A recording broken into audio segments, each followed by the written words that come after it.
One big winner from the weekend, Geordie. You were up at Mars Stadium in Ballarat, was the Western Bulldogs.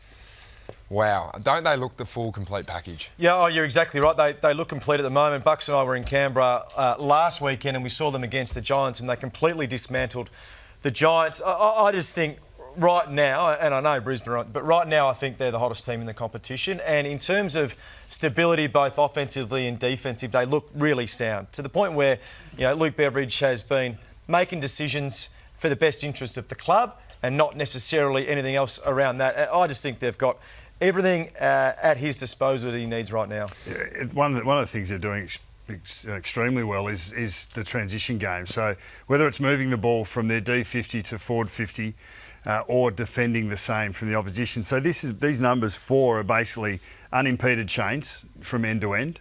Yeah, as a percentage, they're the best in the comp. And then preventing unimpeded chains coming back the other way. So they don't allow easy ball movement for the opposition, and they're getting it well enough with those trigger handballs and then finding time and space through the midfield to be able to access their forward 50. And over the history of these stats being taken, we've got the champion data have gone to work for us, and they're one of only 7 teams or 6 teams there that have had this number from round 8 or after, to be best offence, best defence. And that's what the last 5 teams that have had this sort of profile have been able to do. So it's an early crow, but if they follow up, with that sort of form line, and you've got to continue it as well. They might post round 8. But do you think the longer you go, the harder it is to be the best at both for that time? So it's probably early in the season, but their best looks pretty good. A big part of that is halfbacks. Brownie, you're massive on the halfback. It's Bailey Dale and Jason Johannesson. Yeah. A man who started at halfback, though, and has made his way into the midfield with opportunities, Ed Richards.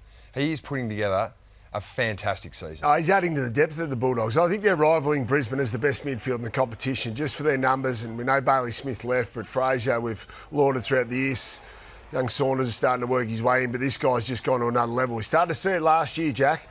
But this game on the weekend was the second best rated performance by a Bulldogs player on record since we started doing these stats in the late 90s. So it's amazing. Yeah, so Geordie, you saw him firsthand. He's got an amazing work rate. He does get sat on from time to time. Yeah, he's really surprised me. I didn't think he would be able to reach these types, this quality. I mean, he is a genuine A-grade superstar of the competition, I think, to the point where Bontempelli comes back last week and he gets sat on from the Giants. The Giants recognise his influence on games and sat on him instead of Marcus Bontempelli. He is a star of the competition. A star in the making at the moment is Tim English as well, the ruckman for the Western Bulldogs. Just have a look at the stats that Tim English has been putting up over the last month especially. He's been fantastic. He had 17 score involvements on the weekend. And there was 2 of him on the weekend. He was fantastic, wasn't he? He's floating forward and floating back. He's really got the balance going at the moment. And like 17 score involvements in a month for a ruckman's good. He's had it in 1 game. Well, this is all credit to the coaching as well. Like, he's not a combative ruckman. If you put him in a bash and crash, and you're going to start in there with clearances, but if you put him in a bash and crash game and ask him to be a contested, marking player, he'll chip in here and there, but he's not going to dominate in that facet.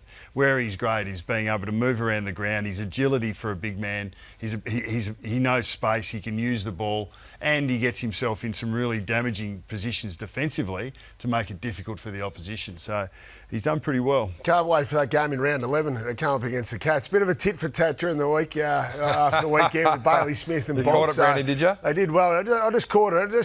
It just got me attention. I thought, you know what, they're a harmonious locker room. To me, it looks like from the outside. And Bailey Smith leaving, obviously there was issues behind the scenes last year, as you saw with that tit for tat. Jamara's out of the picture there as well. So to me, it looks like that locker room's running smoothly. And to go all the way, you can't have distraction. So I think it's been a good thing. You're talking about that midfield. So Smith, McRae and Dunkley have gone out in the last 3 or 4 years.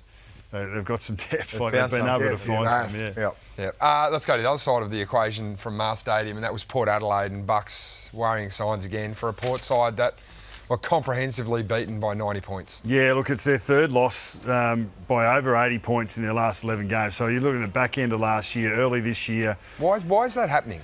Oh, look, it speaks to... It speaks to resilience of leaders once again. Do you stand up? Because that was the first time Port Adelaide have lost a game in Ballarat. They'd won their first 2 in 2017-18. There were 2 from 2 for their trip there, so they would have gone with a bit of confidence. They were looking. They've looked really hard for that run off the back. They've got a lot of young players. Moraes, Berry, Evans. Farrell was having a pretty good year, I reckon. But they're looking for that extra run off the back. But they're doing it with youth, and they're not as consistent as they would like them to be. But there's some numbers there that just don't read for pretty reading for Port Adelaide fans from a defensive point of view. I mean, the defensive 50. So they, to this point, given up 5 goals for the season in defensive 50. They gave up 9. And 8 of those were from stoppage. 8 of those are from stoppages. When you get 2 wingers down there, so you're effectively got 2 extras in and around that stoppage. It was just numbers that were off the page. I think Kenny Hinkley would be really disappointed because there was a big scalp. If they came to Ballarat and got the Dogs, who were the hottest team in the competition, if they got them, that would be a big confidence booster.